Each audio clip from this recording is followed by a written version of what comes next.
Ce serait fantastique si l'existence ne vous mettait jamais à l'épreuve, si vous pouviez traverser les jours en vous adaptant au fil du temps tout en prenant constamment les bonnes décisions. Mais la réalité n'est pas ainsi faite. Au bout du compte, nous commettons des faux pas ou agissons d'une manière que nous déplorons par la suite. Le stoïcisme, en tant que concept, est une doctrine. Dans les faits, il s'agit d'un ensemble de principes pour guider notre vie.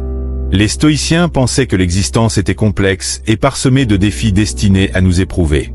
Ils ont donc élaboré des préceptes pour nous maintenir sur la voie juste. Dans cette vidéo, je vais vous présenter 5 préceptes stoïques marquants que j'ai adoptés pour moi-même afin d'atteindre la meilleure version de moi. Ces 5 principes, conçus par les penseurs stoïciens il y a plus de 2500 ans, ont soutenu de nombreuses personnes à travers les âges.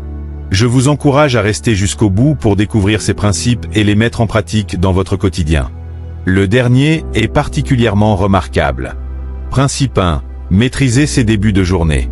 L'un des passages les plus saisissants des pensées de Marc Aurèle est le dialogue intérieur qu'il tient avec lui-même.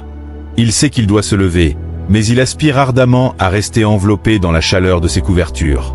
Cela peut sembler banal, mais c'est aussi admirable. Marc Aurèle n'était pas contraint de quitter son lit.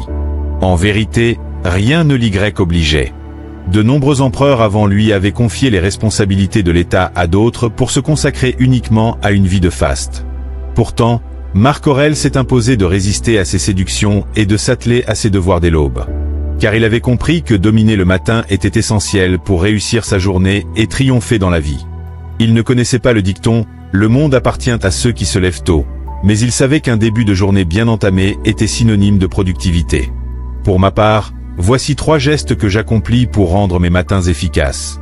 1. Tenir un carnet. À peine réveillé, je note les tâches prévues pour la journée et rédige une brève réflexion sur la veille, listant ce que j'ai réussi et ce que j'ai manqué afin d'identifier mes axes d'amélioration.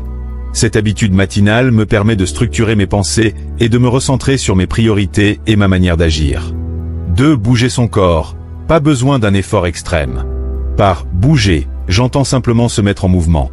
Une promenade, une séance à la salle, une course, peu importe, tant que cela stimule physiquement. Cela réveille le corps, calme l'esprit et prépare à l'étape suivante. 3. Se plonger dans ses objectifs. Après avoir accompli ces 2 premières actions, je suis prête à m'attaquer aux missions qui m'attendent. Principe 2. Se focaliser sur ce qu'on peut maîtriser. Portez votre attention sur ce qui dépend de vous et laissez de côté ce qui vous échappe. Assimiler cette idée vous rendra plus pragmatique et vous évitera de gaspiller votre énergie à vous tourmenter pour des choses insignifiantes.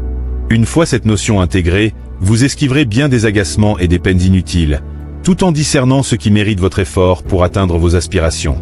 Prenons l'exemple du sport. Vous pouvez diriger votre manière de jouer, mais pas le résultat final, le comportement de l'adversaire ou les réactions du public.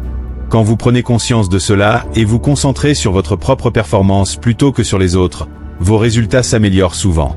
Appliquez ce raisonnement à tous les aspects de votre vie. Avant de poursuivre, je serais ravi si vous pouviez aimer la vidéo pour m'aider à partager cette pensée. Si vous n'êtes pas abonné, je vous invite à vous abonner et à activer la notification pour ne rien manquer. Principe 3. Évaluer l'utilité de ces actions. Prenez un instant pour examiner ce que vous entreprenez dans votre quotidien. Posez-vous la question, ce que je fais est-il vraiment utile ? Vous constaterez sans doute que nombre de nos actes ou désirs sont superflus, et que nous dilapidons du temps sur des futilités sans réelle portée. Pour juger de l'utilité d'une action, interrogez-vous sur vos motivations.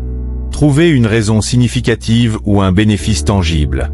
Si aucune justification valable n'émerge, alors cette activité est peut-être superflue dans votre existence. Principe 4. Traitez le succès et l'échec de la même manière. Marc Aurèle utilisait une comparaison frappante. Il disait que « les hommes sont comme une pierre ». Il lançait cette pierre en l'air en expliquant qu'elle ne gagnait rien à s'élever, ni ne perdait quoi que ce soit en retombant. Elle restait inchangée. Que votre journée s'ouvre sur une réussite ou se clôture sur un échec, vous demeurez la même personne. D'ailleurs, les moments difficiles nous apportent souvent des leçons précieuses, parfois plus enrichissantes que les instants de gloire. Accueillez avec gratitude tout ce qui vous arrive, qu'il s'agisse de joie ou de peine.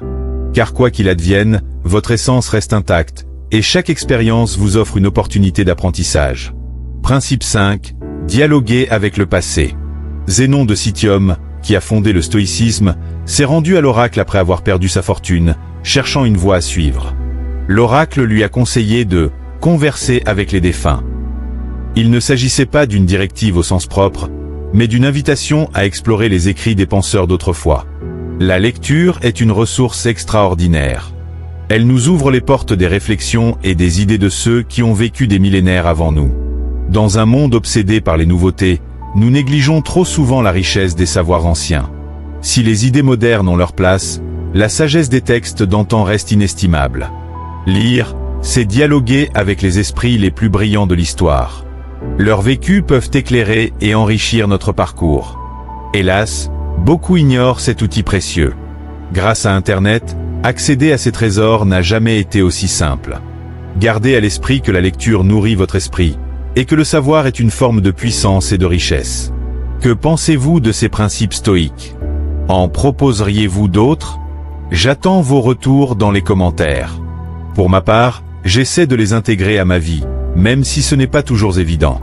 Il m'arrive d'oublier, alors je les note quelque part pour m'en souvenir. Le stoïcisme n'est pas une voie aisée.